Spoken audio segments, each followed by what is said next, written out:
M'abuelo fou llaurona, m'abuelo fou llauró.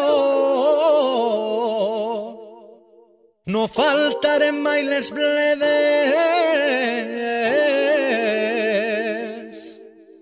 I ara que ja soc padrí, que vull ser llaurador, i asfalt damunt d'eixes terres. Passa el temps, roda la cadena, ara asfalt on hi havia terra, operaris, actors secundaris d'esta brama. Va de vie, un programme sobre tot que envolta el binatural, de la mà de Jérôme Chénaud. A tots es donen faena i jo tenia el meu camp, ja no treballo en la terra, ens venen prosperitat. Bon dia, bona vespra, amics i amigues del binatural. Encantat de retrobar-vos en aquesta tercera temporada de la vostra crònica Va de vie. Un plaer de debò.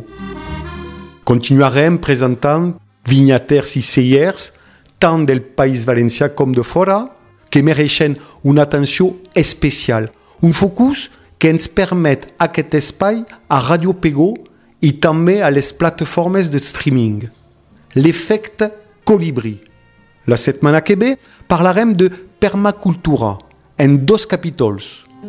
També parlarem de tècnica i tecnologia, de varietats de raïm i tantes altres coses que segurament caldrà preparar fins i tot una quarta temporada. Per començar, tornem a la base. Què és un binatural?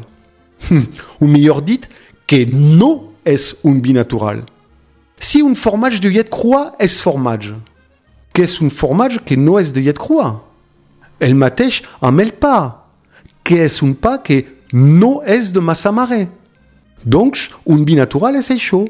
Vi, suc de raïm fermentat amb els llevats del camp i punt. Sense filtrats, sense sulfits, sense històries. Raïm i au. I després, qui som i què fem? No parler del sentit últim de la vida, que ni els religiosos ho tenen clar, sinó del sentit que li donem nosaltres a la nostra vida. Quina persona volem ser? Una pregunta que tot participant en el món del binatural es fa. Una pregunta valida també per al consumidor. Quina alimentació volem? Quin temps dediquem a cuinar i a alimentar-nos? Amb quin pressupost? Quin preu paguem per una barra de pa? Per un quilo d'arròs? Per un litre d'oli d'oliva? I per una ampolla de vi? I també a qui comprem? Com es reparteix el preu final a la tenda o al supermercat? Quina part queda per al productor? Jérôme, prou de preguntes. No tenim temps per controlar tot el que comprem. D'acord, tot no. Però almenys amb els productes bàsics que acabé d'enumerar. La setmana passada es va publicar un estudi fet entre 2021 i 2022 i liderat pel govern francès, que mostra que les persones que viuen a prop de vinyes estan més exposades als productes fitosanitaris que les que viuen lluny de qualsevol cultiu. I s'han demostrat les conseqüències sobre la salut, tant a curt com a llarg termini. Càncers, trastorns neurològics i de desenvolupament en xiquet exposat in utero, sense oblidar les alteracions endocrines. El binatural depèn d'una vinya amb una intervenció química mínima. Si no, el raïm no fermenta bé. Això és senzill. Coneixement i cooperació, al contrari de la ignorància i de l'individualisme. Tornàvem una paraula valenciana que diu tot. Bé, després de 2 temporades que m'heu escoltat, quasi no sabeu res de mi. Ara és el moment de confessar-vos algunes coses. Em dic Jérôme i sé fer el bebè.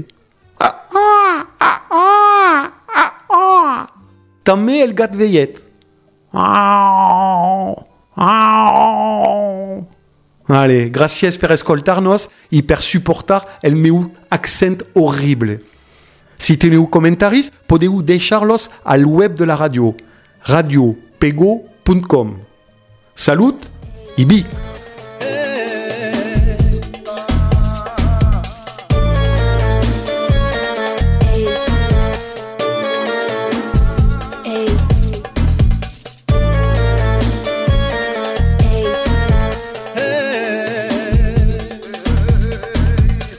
I és moment d'estar units